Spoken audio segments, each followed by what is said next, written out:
ಬೆಂಗಳೂರು ವಿನೋದ್ ಕರ್ತವ್ಯ ಹುಡುಗರು ತಂಡದಿಂದ ಇಂದು ಬೆಂಗಳೂರಿನ ಜಯನಗರ 4ನೇ ಬ್ಲಾಕ್ ಅಲ್ಲಿ ಮೊಳೆ ಮುಕ್ತ ಮರ ಅಭಿಯಾನ ಮಾಡುವ ಸಂದರ್ಭದಲ್ಲಿ ಒಂದು ಮರಕ್ಕೆ ದೊಡ್ಡ ದೊಡ್ಡ ಕಬ್ಬಿಣದ ರಾಡ್ಗಳನ್ನು ಒಡೆದಿದ್ದಾರೆ ಮತ್ತು ಕನ್ನಡ ನಾಡಿನ ಬಾವುಟವನ್ನ ಸುತ್ತಿದ್ದಾರೆ. ಈ ರೀತಿ ಕನ್ನಡ ಬಾವುಟಕ್ಕೆ ಅವಮಾನ ಮಾಡುವುದು ಎಷ್ಟು ಸರಿ? ಕನ್ನಡ ನಾಡಿನ ಬಾವುಟವನ್ನು ಎಲ್ಲೆಂದರಲ್ಲಿ ಕಟ್ಟಬೇಡಿ. ಅದಕ್ಕೆ ಅದರದೇ ಆದಂತಹ ಗೌರವ ಬೆಲೆ ಇದೆ. ಮರಗಳನ್ನ ರಕ್ಷಣೆ ಮಾಡಿ ಮುಂದಿನ ಪೀಳಿಗೆಗೆ ಒಳ್ಳೆಯ ಪರಿಸರ ಬಿಟ್ಟು ಹೋಗುವುದು ನಮ್ಮ ಕರ್ತವ್ಯ. ಮರಗಳಿಗೆ ಮೊಳೆ ಹೊಡೆಯುವುದು, ಪೇಪರ್ ಅಂಟಿಸುವುದು, ಬ್ಯಾನರ್ ಹಾಕುವುದು, ಈ ರೀತಿ ಹಾನಿ ಮಾಡುವ ಕೆಲಸ ಮಾಡಬೇಡಿ. ಜೊತೆಗೆ ಕನ್ನಡ ಬಾವುಟಕ್ಕೆ ಗೌರವ ನೀಡಿ ಎಂದು ಬೆಂಗಳೂರು ಹುಡುಗರು ತಂಡದ ವಿನೋದ್ ಕರ್ತವ್ಯ ಹೇಳಿದರು. ವರದಿ ಆಂಟೋನಿ ಬೇಗೂರು.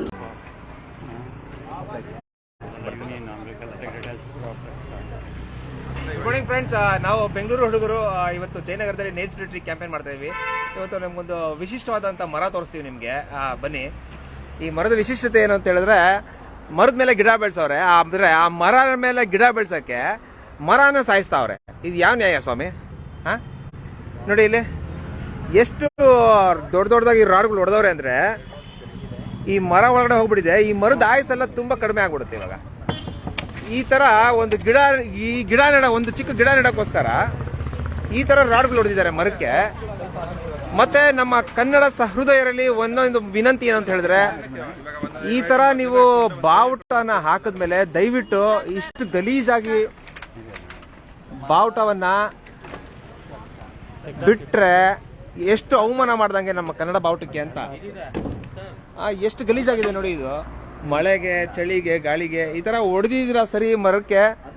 ಬಟ್ ನಮ್ಮ ಕನ್ನಡ ಬಾವುಟ ಇಷ್ಟು ಹೀನಾಯ ಪರಿಸ್ಥಿತಿನಲ್ಲಿ ನೋಡೋಕ್ಕಾದ್ರೂ ಹೆಂಗೆ ಸಾಧ್ಯ? ಸ್ನೇಹಿತರೆ, ಕನ್ನಡಿಗರಲ್ಲಿ ಒಂದು ವಿನಂತಿ, ಬಾವುಟಕ್ಕೆ ಅದರದ್ದೇ ಆದಂತಹ ಒಂದು ಮಹತ್ವ ಇದೆ. ನಮ್ಮ ದೇಶದ ಬಾವುಟ ಎಷ್ಟು ಮುಖ್ಯನೋ ನಮ್ಮ ನಾಡಿನ ಬಾವುಟ ಕೂಡ ಅಷ್ಟೇ ಮುಖ್ಯ. ಒಂದು ಒಳ್ಳೆ ಕೆಲಸ ಮಾಡೋವಂಥ ಒಳ್ಳೆ ಉದ್ದೇಶದಲ್ಲಿ ಇನ್ನೊಂದಕ್ಕೆ ಹಾನಿ ಮಾಡೋದು ಬೇಡ ಸ್ನೇಹಿತರೆ. ಈ ಥರ ನಾವು ಬಾವುಟವನ್ನ ಮರಗಳಿಗೆ ಸುತ್ತಬೇಕು ಅಂತ ಅನ್ಕೊಂತೀವಿ. ಮರನೂ ದೇವರಾದರೆ ನಮಗೆ ನಮ್ಮ ಕನ್ನಡ ಬಾವುಟ ಕೂಡ ಅಷ್ಟೇ ದೇವರತೆ ಸಮಾನ.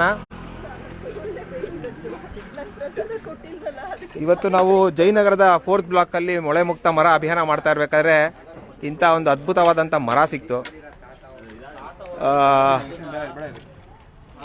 ನೋಡಿ, ಈ ತರ ಹೊಡೆದ್ಬಿಟ್ಟು ಇದ್ರ ಮೇಲ್ಗಡೆ ಒಂದು ದೇವ್ರ ಫೋಟೋ ಇಡ್ತಾರೆ. ಎಷ್ಟು ನ್ಯಾಯ ಸ್ವಾಮಿ?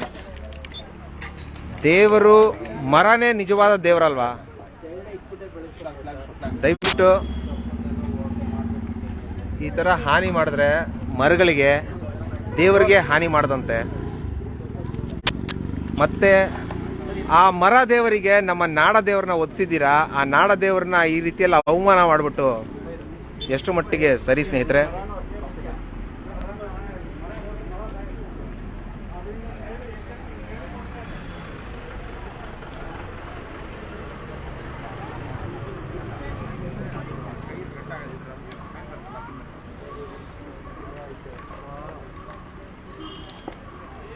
ಸ್ನೇಹಿತರೆ, ನಿಮ್ಮಲ್ಲೂ ಕಳಕಳಿ ವಿನಂತಿ ಮಾಡ್ತಾ ಇದೀವಿ. ಏನು ಅಂತ ಹೇಳಿದ್ರೆ, ಎಲ್ಲೇ ಮರಗಳಿಗೆ ಈ ತರ ಪೋಸ್ಟರ್ಗಳಾಗಿರ್ಬೋದು ಅಥವಾ ಮಳೆಗಳಾಗಿರ್ಬೋದು ಅಥವಾ ಸ್ಟ್ಯಾಪಲ್ಗಳಾಗಿರ್ಬೋದು ಕಾಣಿಸಿದ್ರೆ ದಯವಿಟ್ಟು ಅದನ್ನು ತೆಗಲಿ. ಇದು ಕಾನೂನು ಬಾಹಿರ ಚಟುವಟಿಕೆ. BBMP ಅವರು ಇದಕ್ಕೆ ಫೈನ್ ಹಾಕ್ಲಿಕ್ಕೆ ರೆಡಿ ಇದ್ದಾರೆ, ಮತ್ತೆ ಜೈಲಿಗೆ ಕೂಡ ಕಳಿಸ್ತಾರೆ.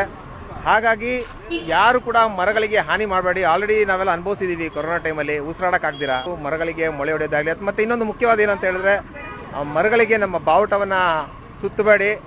ಬಾವುಟ ಯಾವ್ದ್ರ ಮೇಲೆ ಇರಬೇಕು ಅದ್ರ ಮೇಲೆ ಇರಬೇಕು. ಎಲ್ಲಂದ್ರಲ್ಲಿ ಇಡುವಂಥದ್ದಲ್ಲ ಬಾವುಟಗಳನ್ನ. ನಮ್ಮ ನಾಡ ಬಾವುಟಕ್ಕೂ ಸಹ ನಮ್ಮ ದೇಶ ಬಾವುಟಕ್ಕೆ ಇರ್ತಕ್ಕಂಥ ಅಷ್ಟೇ ಮಹತ್ವ ಇದೆ. ಕಳಕಳಿಯಿಂದ ವಿನಂತಿ ಮಾಡ್ಕೊಳ್ತಾ ಇದೀವಿ. ಜೈ ಹಿಂದ್, ಜೈ ಕರ್ನಾಟಕ ಮಾತೆ.